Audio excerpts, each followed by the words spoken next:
Salut les amis, bienvenue sur la chaîne Vince Nature.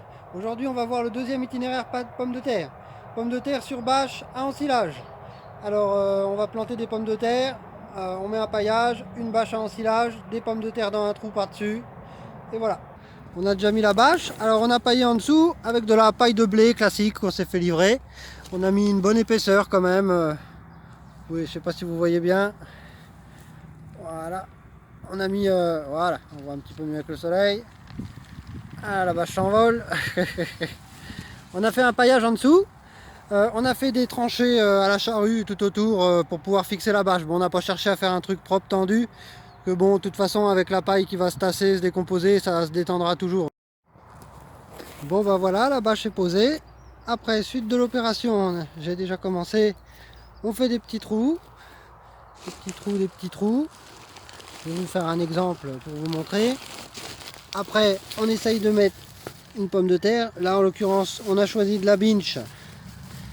Je vais vous expliquer pourquoi après. On essaie de la mettre dans le fond du trou. On n'est pas obligé forcément de recouvrir de paille. Bon, on peut. Voilà. Et vous inquiétez pas, la pomme de terre trouvera toute seule la lumière.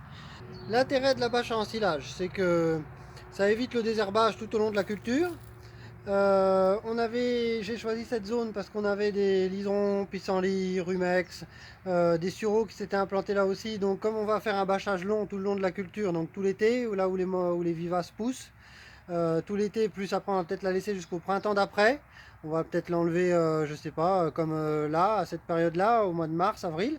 Donc déjà, ça aura ralenti pas mal ralenti les vivaces. Il faut au moins un an de bâchage pour ralentir les vivaces. C'est-à-dire que si on les met juste un été, ça va pas. Aux premières pluies, si on l'enlève au début de l'hiver, aux premières pluies, toutes les vivaces repartent et au printemps, elles repartent. Donc là, ça les ralentit, ça les éliminera pas, mais ça les aura ralentis. Donc on aura des planches propres pour commencer l'année prochaine et alterner sur un autre bâchage. Par exemple, on pourra cultiver celle-là sans bâchage et faire la même chose pour une autre pour ralentir les vivaces un peu partout, quoi.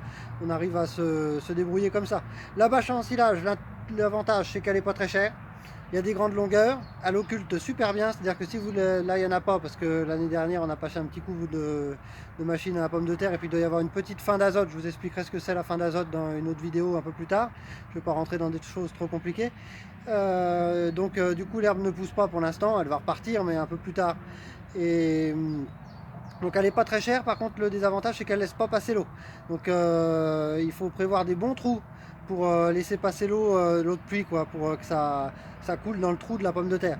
Voilà, l'autre désavantage c'est qu'elle a tendance à chauffer, comme elle est noire et qu'elle est imperméable, elle va avoir tendance à chauffer si vous plantez des plantes un peu fragiles, genre melon, salade, tout ça, elles vont cramer aux premières chaleurs, donc il faut les pailler par-dessus.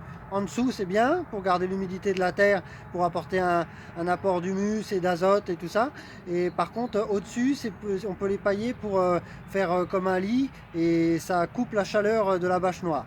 Donc voilà, ça c'était ça. Après, faire attention aussi au vent, parce que si vous avez des petites plantules, bon là sur la pomme de terre on ne devrait pas être trop embêté, en plus on est en début de saison donc elle devrait déjà être belle avant qu'il y ait des grosses chaleurs et tout ça, mais le vent par contre il faut faire attention aux grands coups de vent, parce que si elle n'est pas bien tendue, ce que nous on n'arrive pas à faire avec les paillages en général, il faut que ça soit en terre nue, il faut une machine exprès, ou sinon c'est une galère. Donc si vous ne faites pas des trous assez grands, la bâche va bouger et aura tendance à cisailler vos plants.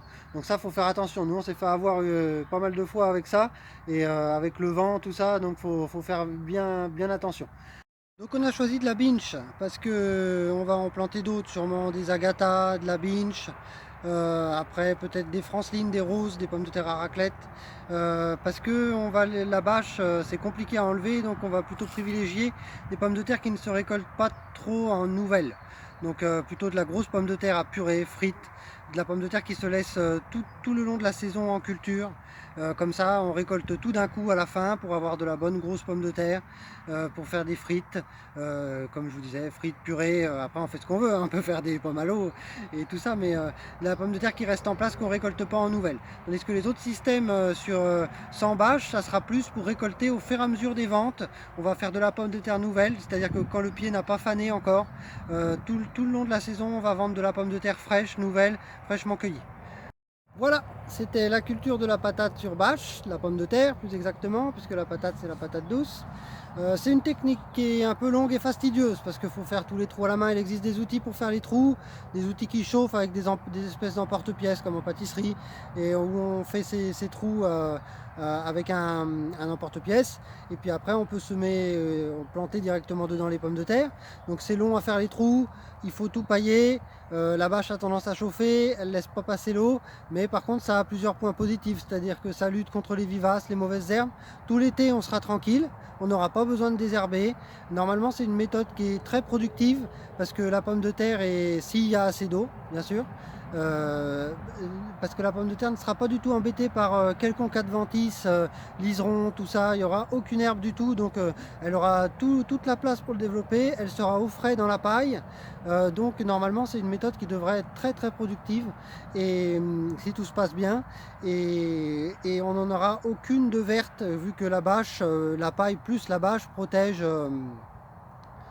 du verdissement les pommes de terre.